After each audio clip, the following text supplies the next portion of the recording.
membahas sekitar 90% dari pertanyaan sahabat kita, Mas Ilham Akbar dari akun YouTube, tentang perbedaan kata abrar, kemudian kata taqwa, dan juga kata fujur yang terdapat dalam beberapa ayat dan di ragam surat dalam Al-Quran, baik di Al-Infitar ayat 13, Al-Mutaffifin ayat 18, pun demikian dengan surah Asy-Syams di ayat yang ke-8 yang berbicara tentang taqwa dan fujur. Secara singkat, tadi telah kita uraikan bahwa kata abrar itu jamak dari kata birrun, yaitu kebaikan yang lahir dari proses pengentasan sifat-sifat yang buruk. Ketika seseorang mampu melatih dirinya untuk meninggalkan dan menanggalkan sifat-sifat buruk yang melekat pada karakter perilaku dirinya, baik di pandangannya, pendengarannya, lisannya, sampai ke ujung kakinya, maka kebaikan yang lahir setelah meninggalkan sifat buruk itu disebut dengan birrun. Ketika melekat pada pelakunya disebut dengan mabrur.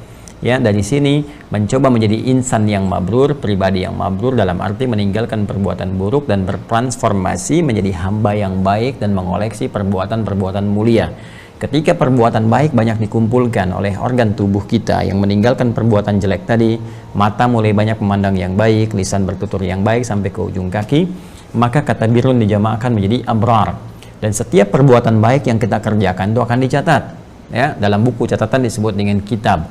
Ini yang dimaksudkan firman Allah Subhanahu wa taala ketika menyampaikan inna kitabal amrari lafi 'illiyyin. Sungguh ya, kitab catatan orang-orang baik itu, perbuatan-perbuatan bijak itu yang akan mengantarkan pemiliknya, pelakunya pada tempat yang tertinggi. Dia mendapatkan penghargaan di sisi Allah Subhanahu wa taala, mendapatkan derajat yang tinggi di surga yang penuh dengan kenikmatan. Innal abrara lafi na'im.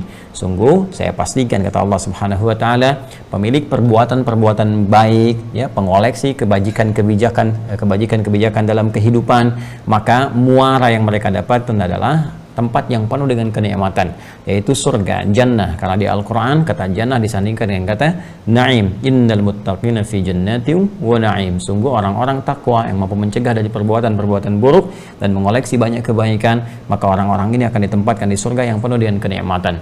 Pun demikian diberikan pendahuluan rasa kenikmatan itu saat dia ada di dunia, ya, nikmat dalam menunaikan ibadah, nikmat dengan kelapangan hatinya, nikmat dengan kedamaian jiwanya, dan nikmat dengan keberkahan yang Allah berikan dalam setiap titian kehidupannya.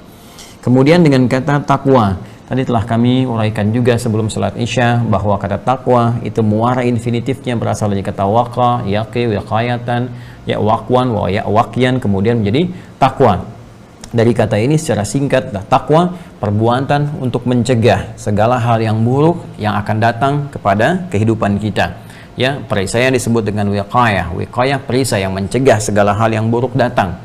Maka takwa ketika itu menjadi sifat, jadi karakter, disebut dengan takwa. Pelakunya disebut dengan taqi, jamaknya disebut dengan muttaqun atau muttaqin, yaitu orang-orang yang mampu mencegah dirinya, memiliki perisai supaya menghambat perbuatan-perbuatan buruk itu datang.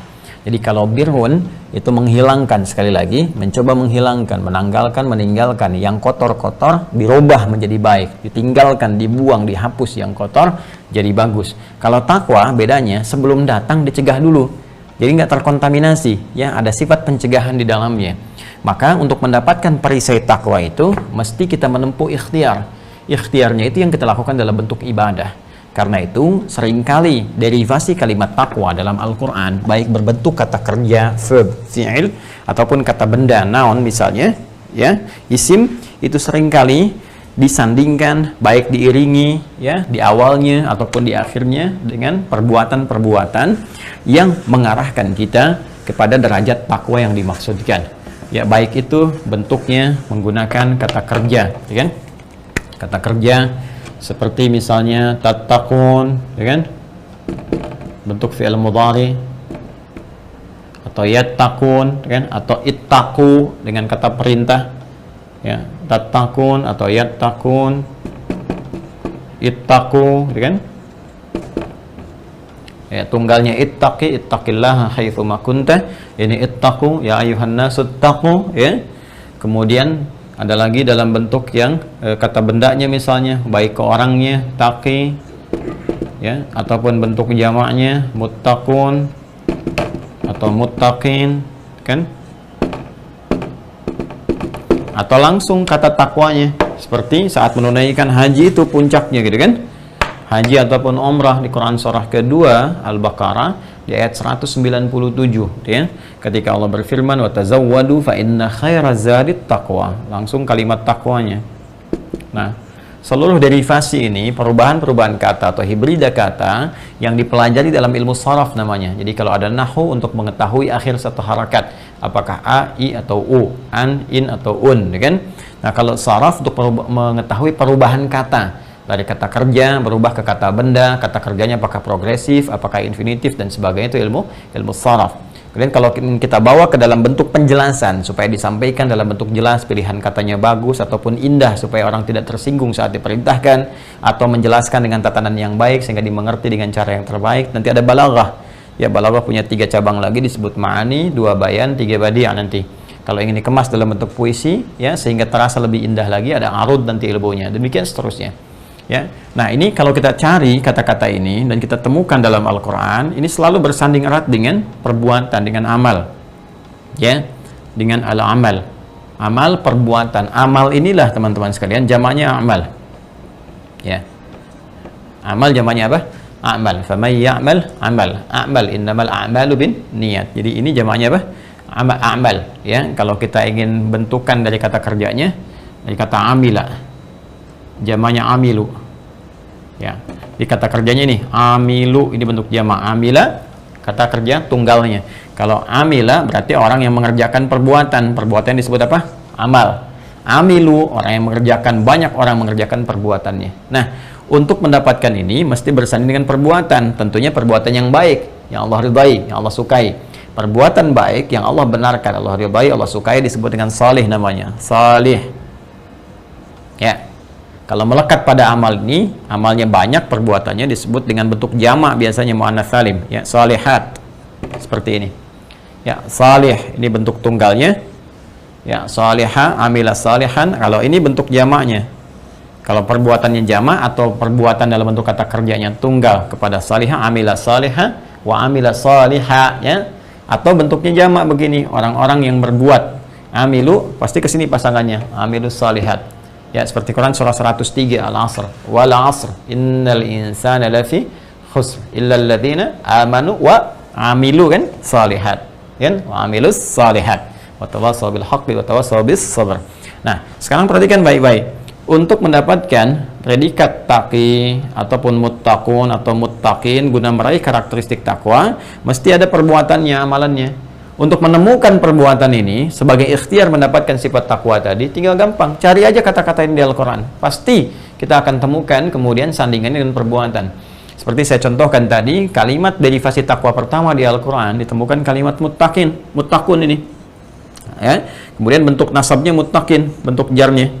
Ya, di mana ditemukan kata muttaqin ini dalam bentuk nasab, bentuk jar? Di Quran surah kedua Al-Baqarah di ayat keberapa? Ayat kedua. Dzalikal kitabu la raiba fi hudal lil muttaqin. Ini jar dan majrur. Li-nya huruf jar, majrurnya isi majrur. Ini ya, muttaqin, hudal lil muttaqin. Al-Qur'an jangan pernah diragukan segala isi kandungannya, ya. Kemudian akan memberi petunjuk, pedoman kehidupan bagi orang-orang yang takwa. Siapa orang takwa ini? Kita sepakat orang takwa ini orang yang memiliki karakteristik takwa. Ini muttaqin adalah orang-orang yang punya karakteristik takwa. Jadi Masya Allah, sifat takwa ini Allah tawarkan kepada semua hamba tanpa kecuali. Ya, mau besar, kecil, tua, muda, laki-laki, perempuan, tidak terbatas pada satu golongan tertentu atau ras tertentu, tidak, terbuka. Allah tawarkan. Jadi Masya Allah, ibu rumah tangga bisa mendapatkan karakteristik takwa, ya kan? Mohon maaf misalnya, baik laki-laki pun pengajar bisa dapat takwa, kiai takwa, pegawai takwa, pebisnis takwa, insinyur takwa, ya, pejabat takwa, presiden takwa, pengusaha takwa, semua bisa mendapatkan peluang yang sama, mendapatkan karakteristik takwa. Untuk mendapatkan ini, maka perlu ada amalan. Amalannya mana? Ayat ketiganya. Alladzina yu'minuna bil ghaib. Maka ciri pertama, orang takwa itu punya kunci. Kuncinya apa? Keyakinan dulu kepada Allah. Jadi, mustahil seseorang mendapatkan derajat takwa kalau nggak yakin kepada Allah. Ya, kalau tidak yakin kepada Allah, dia mesti yakin dulu. Setelah dia yakin, Allah berikan jalan. Ya, walaupun belum nampak dalam pandangannya, dia yakini kebenaran Allah, ya, lalu dia buktikan kebenaran itu nanti lewat komitmen untuk beribadah, untuk menyembah Allah Subhanahu wa taala. Mesti ada pembuktian, ya kan? Keyakinan itu masalah hati. Setiap yang melekat di hati mesti ada pembuktian dalam perilaku. Ya, cinta itu persoalan hati. Pembuktian tentang cinta itu diungkapkan lewat lisan. Ya, bukan dengan kata-kata sekedar mengatakan aku mencintaimu, banyak yang seperti itu. Tapi buktikan lewat kalimat yang disampaikan dalam sigot akad. Saya terima nikahnya Fulanah binti Fulan, ya kan, dengan mas kawin sekian dibayar tunai. Itu yang menunjukkan komitmen cinta kita. Maka saya sering katakan kalau ada laki-laki mengatakan pada seorang perempuan, aku mencintaimu, jangan tanggapi dulu, tapi jawab dengan kalimat, tuliskan ya kata-kata cintamu itu di buku nikah kita. Ya, sehingga kita bisa mendapatkan BPKB, buku pernikahan kita berdua, gitu kan? Itu yang kita bisa dapatkan dalam kehidupan. Iman itu yang paling sakral, lebih daripada cinta. Iman itu keyakinan, komitmen kita kepada Allah Subhanahu wa taala. Maka ketika dia menjadi perbuatan hati, mesti ada wujudnya perilaku. Ya, karena itu ketika kita mengatakan saya beriman kepadamu ya Allah, apa bentuknya? Apa pembuktiannya? Apa komitmennya? Mesti disusul dengan perilaku. Perilaku itu sifatnya amalan. Maka setelah Allah mengatakan alladzina yu'minuna bil ghaib, maka disusul dengan perilaku sebagai komitmen iman kita. Wa yuqimunas shalah. Maka dia membuktikan keimanannya dengan berkomitmen kepada Allah untuk menyembahnya lewat sholat. Nah, ternyata sholat itu ketika disebutkan dalam Al-Quran, ini amalan pertama yang dilekatkan oleh Allah untuk mengiringi perilaku orang-orang yang bisa mendapatkan derajat takwa. Jadi dengan sholat ini dikerjakan, bisa kita meraih derajat takwa. Sedangkan fungsi takwa ini kembali ke bawah tadi, mendapatkan wiqayah, yaitu perisai dari berbagai macam keburukan. Karena itu ketika seseorang mendapatkan nilai takwa ini lewat sholatnya, maka Allah terangkan di Quran, tadi surah ke-29 Al-Ankabut ini, ayat ke-45.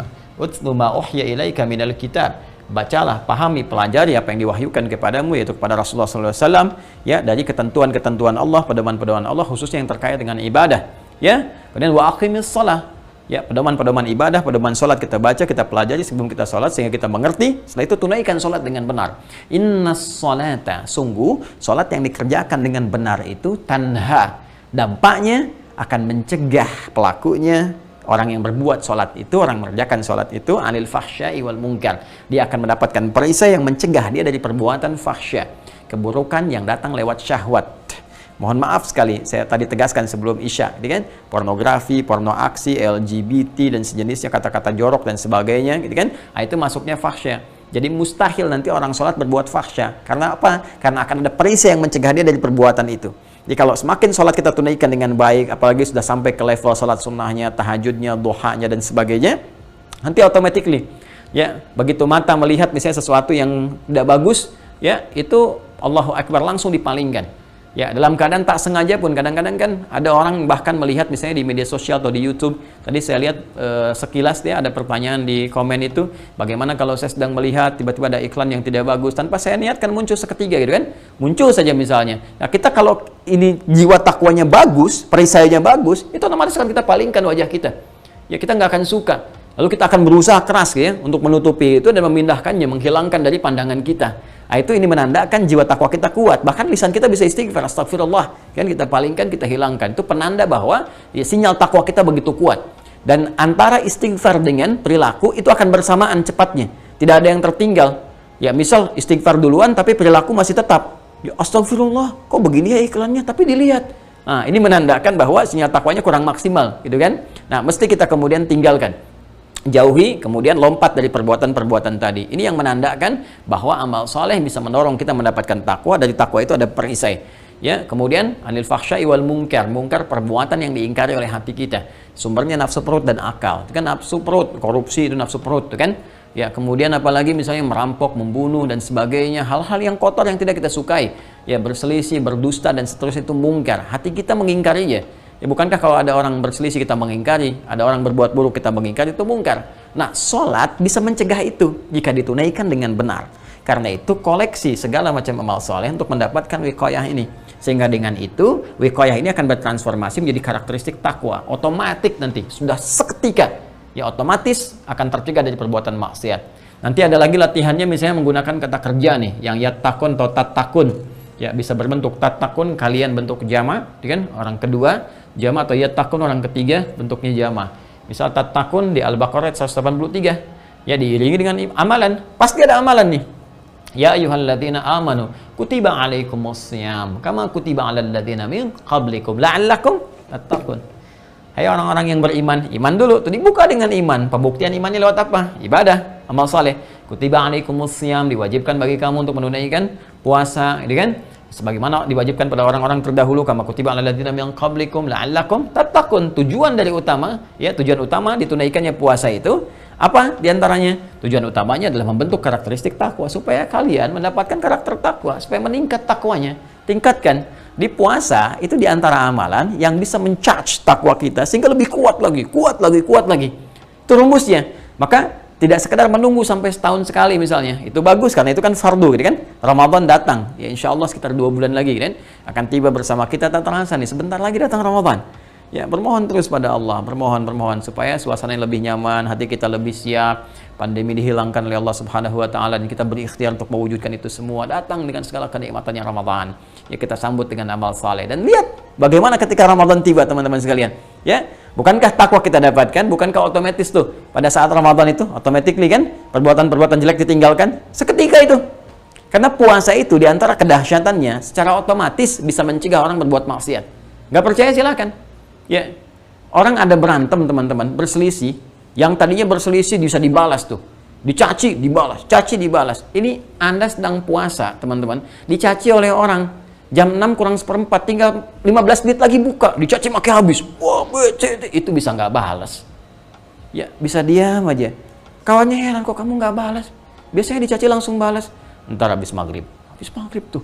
Jadi bisa dia tahan tuh, ntar belum buka. Jadi puasa itu bisa mencegah, habis buka lupa. Masa dia mau tukarkan amal soleh yang telah dia kerjakan saat puasa dengan menguranginya lagi untuk membalas mencaci? Jadi ada jeda di situ untuk berpikir ulang sehingga di situ apa? Di reset lagi, yang jelek tinggalkan lagi. Itu puasa tuh. Jadi meningkatkan amal soleh, ibadah meningkat saat yang bersamaan ditekan yang jelek-jeleknya. Itulah puasa. Kalau kita ingin berlatih meningkat setiap waktu, ya kita kerjakan sunnahnya, ditawarkan dalam setiap hari kan. Ada kesempatan, ya ada hari-hari misalnya Senin, kemudian ada Kamisnya lagi, ya ada Ayyamul Bid yang datang dalam setiap pertengahan bulan. Kalau kita ingin mencoba meningkatkan lagi, ada puasa Daud misalnya, ya kan? Senin kita puasa, Selasa istirahat, Rabu kita puasa, Kamis kita istirahat, ya kan? Itu meningkat. Dan orang takwa jelas arahnya, ya. Puasa Daud dia kerjakan dengan maksimal. Tapi tidak mungkin puasanya Daud, sholatnya juga Daud misalnya, ya. Subuh sholat, zuhur tidak, asar sholat, maghrib tidak mungkin. Jadi akan selalu meningkat nilai kebaikan, ketaatannya meningkat, maka keburukan itu akan dia tekan. Nah ini teman-teman sekalian, pokoknya kalau Anda keluarkan amalan-amalan ini, nanti puncaknya akan ada rasa. Ini otomatis nih, ya otomatis. Jadi kalau Anda nggak percaya, coba aja tingkatkan amal soleh seketika. Ya nggak akan mampu teman-teman, apapun profesi Anda. Jadi dahsyatnya Islam tuh begini, Islam itu ketika Anda memeluk Islam dan mengamalkan ajarannya, tidak akan menurunkan status keduniaan Anda, malah mengangkat. Ya, apakah kalau Anda jadi gubernur masuk Islam, hilang kegubernuran Anda? Apakah kalau Anda jadi misalnya pejabat, atau misalnya Anda jadi orang kaya, jadi direktur, ketika masuk Islam, hilang direktur Anda? Belum tentu, malah naik. Ya, Anda bisa beramal Al-Quran, mengamalkan sunnah, dan tidak menghilangkan derajat Anda. Silahkan cek. Dulu ketika Islam masuk misalnya ke tempat-tempat tertentu, ya bahkan ke Nusantara, ada raja-raja dan sebagainya, mereka tetap menjadi raja. Tetap menjadi patih, ada tetap menjadi raja, ya tetap dengan jabatannya, tetap dengan kekayaannya dan sebagainya. Ya hanya perbedaannya apa? Mengalihkan keadaan duniawi menjadi keadaan ukhrawi yang mendapatkan nilai di sisi Allah Subhanahu wa taala. Sehingga ketika dia menjadi raja-raja kecil saat di dunia, ya mendapatkan harta-harta misalnya atau dengan pengetahuannya, itu memiliki nilai di sisi Allah yang mengangkat kembali derajat dia saat dia kembali kepada Allah. Ya alih-alih dia hanya mendapatkan kenikmatan dunia, kesenangan sementara saja, begitu itu selesai nestapa di hadapan Allah. Kan nggak enak. Tapi dengan sifat rahmannya Allah menjadikan nilai keislaman ini membawa kita mendapatkan nilai sehingga kenikmatan dunia ini akan ditingkatkan nilainya menjadi kemuliaan yang tak terbatas saat kembali kepada Allah Subhanahu wa taala. Itu tawarannya, ya. Nah, inilah takwa. Nah, sekarang yang terakhir pertanyaan saudara kita tadi, Mas Ilham Akbar, adalah tentang kata fujur. Ya, yang disandingkan dengan kata takwa di Quran surah ke-91 ayat 8 tadi, fa'alhamaha fujuraha wa taqwaha. Nah, fujur itu secara otomatis lawan dari takwa. Sering saya bahas ini, ya. Jadi kalau di sini ada takwa, bir sudah kita bahas ya. Kemudian jamaknya adalah abrar, ini takwa. Nah, ini lawannya ini fujur. Nah, saya mau kita mengerti dulu di sini. Yang saya tekankan pemahaman. Takwa ini kan awalnya pencegahan dari sifat buruk kan. Buruk ini dicegah. Ya kan? Sedangkan semua makhluk tuh baik yang bernyawa ataupun tidak, yang sifat bentuknya atau keadaan secara paling singkatnya yang diciptakan oleh Allah. Jadi semua ciptaan Allah disebut makhluk. Ya, semua ciptaan Allah disebut apa? Makhluk. Ya, kita yang bernyawa, ya, kemudian termasuk hewan, termasuk misalnya tumbuhan, termasuk nanti sifat, ya, termasuk keadaan siang malam, ya, ada gelap, ada terang dan seterusnya, termasuk sifat baik, buruk dan seterusnya. Nah, semua makhluk yang diciptakan oleh Allah itu sifatnya dicipta dengan berpasangan. Ingat ya, nanti dalilnya Quran surah ke-51 Adz-Dzariyat ayat 49. Wa min kulli syai'in khalaqna zawjaini la'allakum tadhakkarun. Dan segala, kata Allah, segala hal yang diciptakan oleh Allah Subhanahu wa taala, kami ciptakan, kata Allah, dengan berpasangan supaya engkau sadar bahwa hanya Allah yang tidak punya pasangan. Nah, jadi sifat Khalik, sang pencipta, mesti beda dengan makhluk. Ya, kalau sama, maka setiap makhluk berpeluang jadi Tuhan. Maka itu ditolak, logika itu. Sangat logis kan? Sangat logis, ya kan? Kalau ada Tuhan, dipertuhankan, berarti mesti lebih hebat dibanding kita. Mesti berbeda dengan makhluk, dengan manusia. Maka tidak boleh ada satu pun sifat Tuhan itu dimiliki oleh makhluk. Ya, tidak boleh. Sama tidak boleh. Ya, dimiliki tidak boleh, apalagi. Jadi mesti mutlak berbeda. Harus sama sekali beda, 100% berbeda. Jadi kalau ada kesamaan, mesti dipertanyakan. Karena itu hanya ada dalam Al-Quran statement tegas yang mengatakan laisa kamitslihi syai'. Ya, tidak ada satu pun yang menyerupai Allah Subhanahu wa taala, apalagi sama. Nah, itu indah ya, ini penegasan dari Al-Quran dan hanya ditemukan dalam Al-Quran. Ya, ini menunjukkan ada firman yang benar di sini. Karena itu, kalau ada sifat-sifat kemudian ketuhanan, itu mutlak melekat kepada Tuhan, tak mungkin kemudian hamba memilikinya. Mesti beda. Jadi singkatnya, bahasa sederhananya, mesti beda antara sifat Allah, Khalik, Tuhan, dengan makhluk. Jadi kalau makhluknya berpasangan, Allah nggak boleh pasangan. Kalau makhluknya punya anak, Allah nggak boleh punya anak. Makanya nggak bisa Tuhan punya anak atau diperanakan, karena beda antara manusia dengan Tuhan. Mesti berbeda sifatnya. Kalau manusia lemah, Tuhan mesti lebih kuat. Untuk apa kita pertuhankan kalau sama dengan kita? Untuk apa kita pertuhankan kalau lebih lemah dibandingkan dengan kita? Ya kan? Karena itu sifat Tuhan laisa kamitslihi syai'. Nah, Allah menegaskan di sini, semua yang aku ciptakan berpasangan supaya engkau sadar bahwa cuma aku yang tidak punya pasangan dan mengerti, oh inilah Tuhan yang sesungguhnya. Jadi kalau kita mau mencari Tuhan yang paling hak, Tuhan yang paling benar, cari yang tidak punya pasangan, cari yang tidak berserikat, karena manusia butuh serikat, Tuhan nggak punya serikat.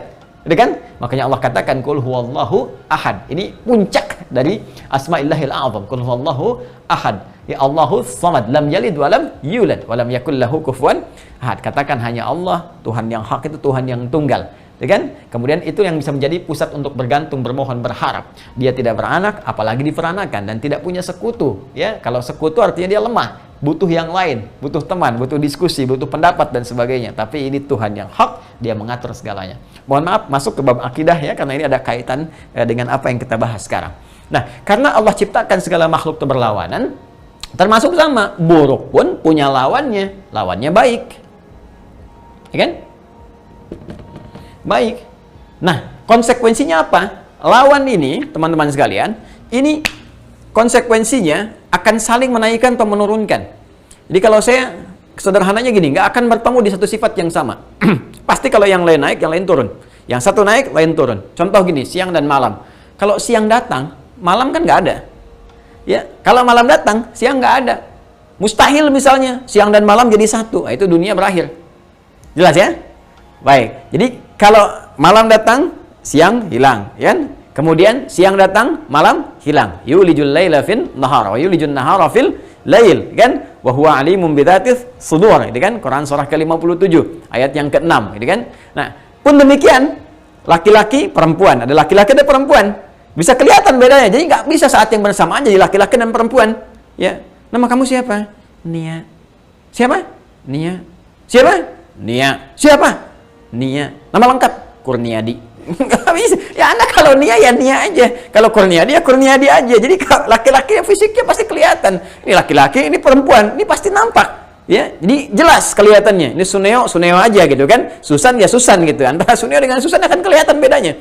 Ya. Nah, karena itu teman-teman sekalian, kembali ke sini, kalau kita kembalikan ke sini, ketika yang satu naik, yang lain akan turun. Sama persis. Takwa fungsinya mencegah yang buruk datang. Jadi kalau yang buruknya nggak ada, yang baiknya akan naik. Karena itu orang kalau semakin meningkat takwanya, pasti jadi baik. Gampang deh, kalau mau jadi baik, jadi orang Islam, dan jadi yang soleh Islamnya, bukan cuma Islam dengan nama saja. Islam KTP, gitu kan? KTP-nya ke surga, orangnya belum tentu. Nah, ini yang repot, gitu kan? Nah, jadi kalau memang mau Anda berubah, bertransformasi di baik, cukup Anda tingkatkan takwa. Karena itu ketika Allah berfirman di Quran surah ke-49 ayat 13, menyeru semua manusia tanpa kecuali, ya ayuhan nasu inna khalaqnakum min dzakarin wa untha wa ja'alnakum syu'uban wa qabaila lita'arafu inna akramakum 'indallahi atqakum. Hai semua manusia, kami ciptakan kalian ada laki-laki ada perempuan. Dari semua itu kemudian kalian berkomunitas. Beda kemudian komunitasnya, RT, RW sampai beda negara, sampai beda benua. Kemudian suku-sukunya bisa beda-beda lagi. Demikian itu diciptakan untuk kalian saling berkomunikasi, hidup harmoni, saling mengenal. Tapi di antara semua ya alur kehidupan itu, interaksi kalian semua itu, yang paling punya nilai di sisi Allah orang yang paling meningkat takwanya. Ini karena takwa bisa mengarahkan kita kepada kebaikan. Nah, untuk menstimulus supaya sifat baik ini lahir, teman-teman sekalian, mesti ada lawan tadi kan? Supaya dia naik tuh. Ya, naik. Perbuatan buruknya dicegah, sifatnya, nah ini bedakan antara perbuatan dengan sifat. Sifat dan sikap itu beda. Ya, sabar itu sifat. Tapi kalau kita dicela orang, kemudian tidak membalas dengan respon negatif, kita membalas dengan yang baik, nah itu sikap namanya. Jujur itu sifat. Tapi kalau disogok, Anda tidak ikut, ya, tidak merespon itu, maka itu sikap namanya.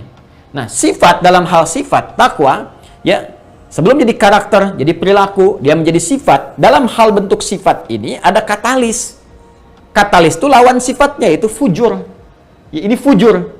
Ya, fujur secara otomatis dia menjadi lawan daripada takwa. Jadi kalau di sini ada sifat jujur misalnya, jujur, di sini ada lawannya, dusta. Tuh. Di sini ada sabar. Di sini ada lawannya teman-teman sekalian, marah yang tidak terkontrol misalnya. Di sini ada dermawan, ya. Di sini ada lawannya lagi, ya, boros misalnya. Di sini ada tawadu, di sini lawannya lagi, sombong misalnya. Dermawan ini pelit, ini tawadu, ini sombong. Demikian seterusnya. Nah, yang paling menarik tuh begini, yang paling menarik. Konsep dasarnya adalah, kembali ke Quran surah 91, ya, ayat yang ke-9 ya. Qad aflaha man zakkaha. Kata Allah, seorang itu akan hidup bahagia, sukses, nyaman, tenang jika bisa dia menggunakan sifat fujur ini sebagai katalis, ya, untuk bisa memunculkan yang baiknya ini. Menyucikan sifat takwanya. Nyuci itu kan bukan membuang bendanya, ya, tapi menepikan kotorannya. Masya Allah, ini bahasa Quran tuh indah. Kalau kita ngaji balaghah tuh luar biasa. Coba deh ibu-ibu ya yang nyuci ya, atau bapak-bapak yang nyuci tuh. Ya teman-teman sekalian. Yuk, saat nyuci itu yang dibuang kotorannya atau bajunya? Gak mungkin kotor dipakai, buang aja bajunya. Oh Masya Allah. Ya. Nggak, pasti kotorannya kan? Ah, tapi bukan ini inti persoalannya. Yang ingin kita sampaikan, ingin kita bedah dari narasi Al-Quran ini adalah pembahasannya, apakah mungkin pakaian dicuci kalau nggak kotor? Tidak kan? Ujung-ujung ngeluarin pakaian dari lemari yang bersih. Cuci tuh, cuci. Cuci dari mana, Joni? Kan harus dilihat dulu kotor nggak. Kalau kotor baru cuci. Nggak kotor jangan dicuci. Kan? Jadi ternyata kotor itu adalah indikator untuk mengetahui bersih. Sebab nggak mungkin ketahuan bersih kalau nggak ada kotor.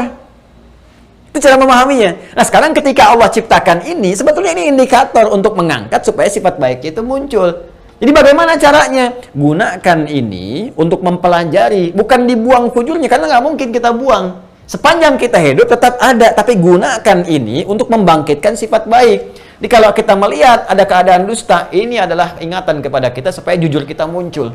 Ya kan? Kalau ada misalnya sifat amarah, ya sifat kikir dan sebagainya, yang jelek-jelek ini pertanda kepada kita. Oh, ini artinya sabar saya mesti muncul. Oh, ini artinya dermawan saya mesti hadir. Ini artinya tawadhu saya mesti ada. Itu asalnya. Tapi tidak semudah itu. Karena ini pun nanti akan digunakan oleh setan. Setan sudah meminta kepada Allah. Setan itu memang luar biasa buruknya, jahatnya.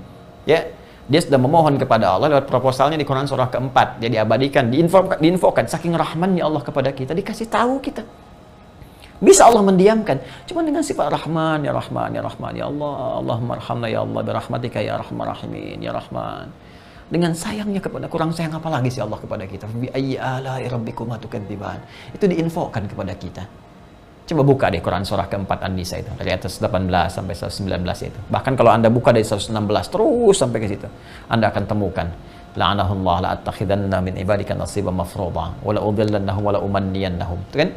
Kata setan, ya Allah, aku telah ketika dia dilaknat oleh Allah Subhanahu wa taala, ya Allah, aku memohon kepadamu berikan aku kesempatan untuk bisa mengambil bagian dari jiwa manusia supaya aku berikan waswas, aku goda. Ya, aku goda, aku waswas. Nah, maka Allah berikan kesempatan. Ya, cuma di saat yang bersamaan ada perisai kepada kita. Ya, ini loh untuk menaklukkannya. Ya, dengan keadilan Allah diberi dia kesempatan. Ya, tapi Allah adil kepada kita, diberikan kita juga penawarnya. Ini cara mengatasinya, ini perisainya nih. Untuk membuktikan bahwa anak cucu Adam itu punya rahmat Allah Subhanahu wa taala. Untuk membuktikan anak cucu Adam itu lebih unggul dibandingkan dengan iblis, dengan setan. Yang setan begitu pongahnya mengatakan saya lebih hebat daripada Adam. Ya khalaqtahu min narin wa khalaqtani min narin wa khalaqtahu min tin.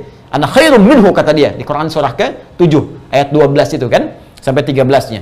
Ya ana khairum minhu khalaqtani min narin wa khalaqtahu min tin. Ma mana'aka alla tasjuda idza amartuk. Ya, dia berkata ana khairum minhu. Kenapa engkau tidak mau sujud ketika aku perintahkan untuk sujud hormat kepada Adam? Ya, kata dia, aku lebih hebat dibandingkan dengan Adam. Dia ingin mengatakan lebih hebat. Allah buktikan kita lebih unggul dibandingkan dengan dia. Jadi ketika Allah muliakan kita, tunjukkan kemuliaan kita itu. Maka kata Allah, fala udhillannahum, dia berkata aku akan sesatkan. Ya, melalui setan diungkap kepada kita informasinya. Setan akan berkata, dia mengatakan kepada Allah, ya Allah, aku akan sesatkan manusia. Jadi lewat sini, wala umanniyannahum, aku akan berikan angan-angan ke jiwa mereka. Makanya manusia itu kadang sering berhayal, imajinasi yang nggak jelas kan. Nah, hati-hati, terutama di tempat-tempat kotor. Setan kan senang di tempat-tempat kotor. Yang banyak kotoran di mana? Di toilet. Makanya jangan heran kalau orang banyak ke toilet itu berimajinasi. Ya, makanya cepat keluar kalau ke toilet. Jangan baca koran di toilet, baca majalah di toilet, ya. Berimajinasi, mencari inspirasi. Keluar cepat. Ya, kerjakan, cari tempat-tempat yang baik. Nah, karena itu teman-teman sekalian, dia masuk ke sini nih, ke jiwa fujur ini. Setan menggoda ini. Setan disebutkan 88 kali dalam Al-Quran. Dan Allah dengan rahmannya, Masya Allah, mengirimkan malaikat juga untuk membantu kita untuk mengatasi godaan setan. Malaikat masuk ke sini untuk mengkantar godaan-godaan setan, was-was setan. Ya, malaikat disebutkan 88 kali dalam Al-Quran. Jadi setiap setan memberikan was-was, malaikat pun kemudian mengkantar, mengarahkan kita pada kebaikan. Silakan cek kalau nggak percaya. Kalau adzan berkumandang kan ada bisikan di jiwa takwa kita. Sudah sholat, sudah adzan, siap-siap. Ya, setelah itu datang was-was setan. Baru adzan belum qomat, datang lagi bisikan malaikat. Hei, baru adzan juga kalau kamu wafat bagaimana? Terus, ya bergulat kita di situ supaya kita bisa memilih jalan yang terbaik. Nah, tempat ini tadi ada di nafas. Quran surah ke 91 ayat 7-nya kan? Wa nafsin wa ma sawwaha, ya. Jadi ini takwa dan fujur ada di satu tempat namanya nafas. Nafas. Wa nafsin wa ma sawwaha fa alhamaha fujuraha wa taqwaha. Nafas ini teman-teman sekalian, ini punya dua jiwa begini, takwa dengan apa? Dengan fujur. Kemudian teruskan dulu. Nafas itu tempatnya di kolbu. Nah, gini nih, supaya jelas. Nah, kolbu. Ya, sesuatu yang bergolak, nggak pernah tentram. Kenapa dinamakan dengan kolbu? Karena di nafas ini ada takwa dengan fujur yang selalu bergolak. Ya, antara malaikat dengan setan tadi. Ya, ini memberikan bisikan-bisikan kebaikan, ini yang jelek terus selalu. Karena itu baru bangun tidur aja kita sudah berpikir, oh ini mana yang mau dikerjakan? Apakah wudhu atau yang lain atau macam-macam dan sebagainya. Ini kolbu. Ya, nah kolbu ini tempatnya ada di sodrun. Nah ini sodrun tempatnya. Jamaknya sudur. Kolbun jamaknya kulub. Kan? Nah sekarang fokus baik-baik. Sudah tahu ya sekarang ya? Ini takwa dengan fujur ada di apa? Nafas. Kemudian nafas ada di mana? Kalbu. Kalbu ada di mana? Sadrun. Jamaknya sudun, jamaknya kulub. Sekarang lihat baik-baik tadi. Nah, alih-alih kita meningkatkan sifat takwa kita supaya muncul bertransformasi menjadi perilaku yang baik, tapi ternyata ini yang tadinya kita gunakan sebagai katalis dimanfaatkan oleh setan. Digoda nih. Setan masuk ke sini yang memberikan was-was. Ya, karena itu Allah sampaikan di Quran surah ke-114.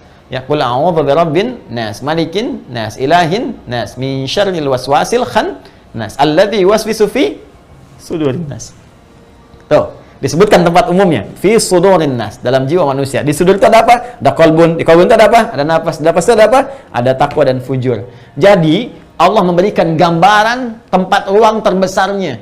Jadi, setan tuh memberikan godaan lengkap tuntas, ya. Kalau ini nggak tembus di sini, tembuskan di sininya. Nggak tembus di sini, tembuskan ke sininya. Jadi di ruang yang besar ini, di semua celah tembusan perangkat takwa ini, jangan sampai memberikan sinyal ke dalam tubuh kita menjadi baik. Itu misi setan. Ya, karena asalnya begini, sifat takwa itu kalau dominan, teman-teman sekalian, ya misalnya baik nih, mulia. Kan segala yang kita respon dengan anggota tubuh kita ini, pusat informasi baik pandangan, ya dari penglihatan kita, pendengaran, ya dari pendengaran kita ini, sam'a wal basar wal fuad, akal kita yang mencerna. Jadi setiap kita melihat sesuatu jadi informasi nih.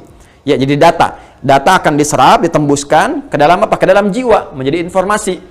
Nanti kemudian diproses jadi knowledge, jadi pengetahuan, sepersekian detik jadi respon, diperintahkan langsung. Jadi kalau ini yang dominan dari nafas kita, jadi sebetulnya bukan akal kita yang perintahkan, dari jiwa kita, roh kita. Ya, ini kolbu kita, nafas kita, takwa kita yang paling utama.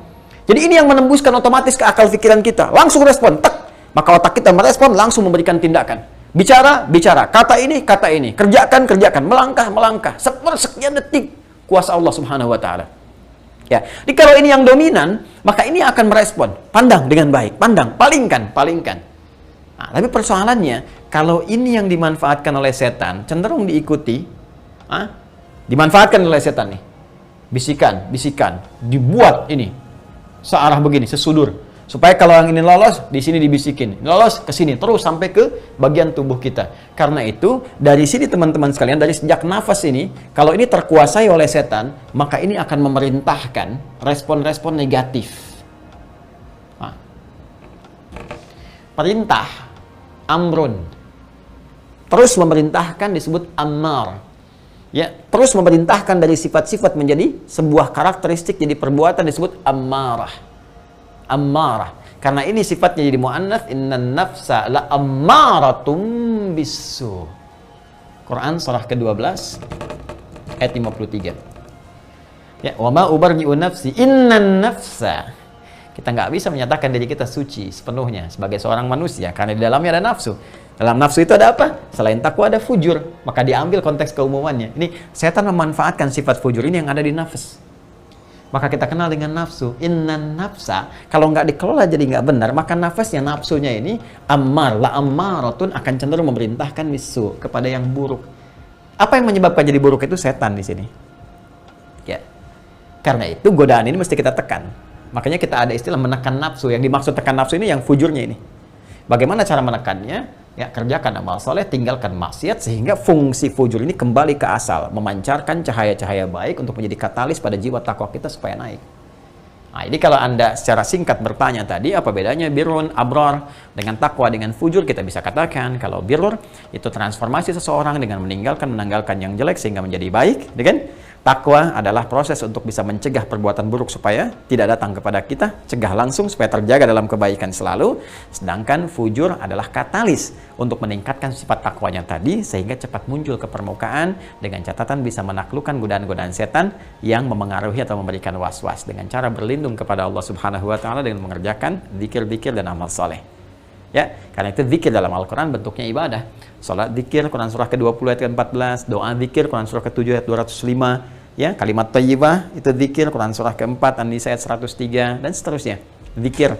Jadi dengan zikir kita, maka keadaan hati akan dijamin oleh Allah tenang. Yang tadinya bergolak jadi tenang. Itu yang dimaksud Quran surah 13 ayat ke-28. Ala bidzikrillahi tatmainnul qulub. Itu yang dimaksudkan.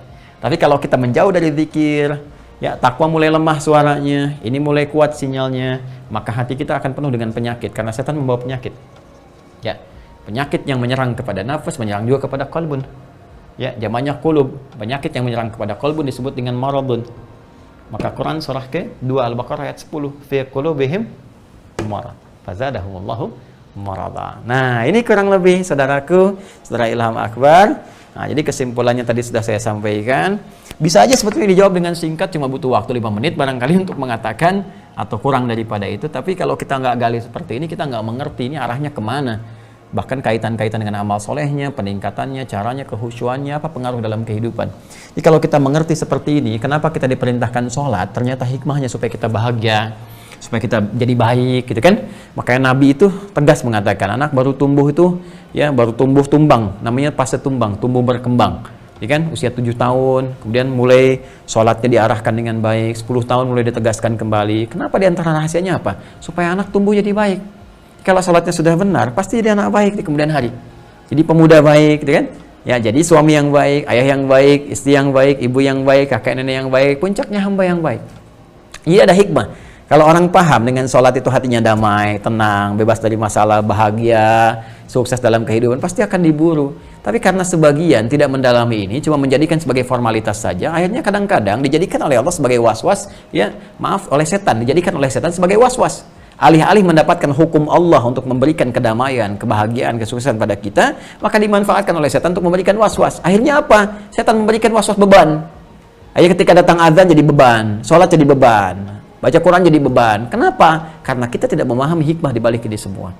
Ya, coba deh ketika Anda mendengar adzan itu, kalau sudah sampai ke kata hayya 'alas shalah dan tahu itu hikmahnya, cepat tuh kita respon. Apalagi sudah tegas dengan kalimat setelahnya, hayya 'alal falah. Itu jaminan. Tidak ada jaminan paling tinggi kecuali dari Allah Subhanahu wa taala. Ketika Allah lewat suara muadzin memerintahkan untuk mengatakan hayya 'alal falah, dengan salat itu kamu akan bahagia, tenang, sukses. Ya, coba cek kalau nggak percaya, sedang punya masalah, ambil wudhu, ya, terus menghadap kiblat, salat, baru takbir dan nangis. Dengan keluar air mata itu beban kehidupan sudah semakin menurun kan? Turun, hilang, menipis. Walaupun solusi belum datang, tapi hati sudah lebih lapang. Sehingga dengan kelapangan itu, masalah menjadi kecil. Kalau kecil seakan tidak ada. Itu hikmahnya. Ya, Allah Ta'ala alam bisawab. Jika ada kebenaran dari Allah, jika ada kesalahan, itu mutlak dari saya. Ya, silahkan ditinggalkan dan ambil pendapat yang lebih baik sesuai dengan keterangan yang disampaikan oleh Allah dalam Al-Quran dan juga ditegaskan oleh Rasulullah SAW dalam hadis-hadis beliau dan sunnahnya.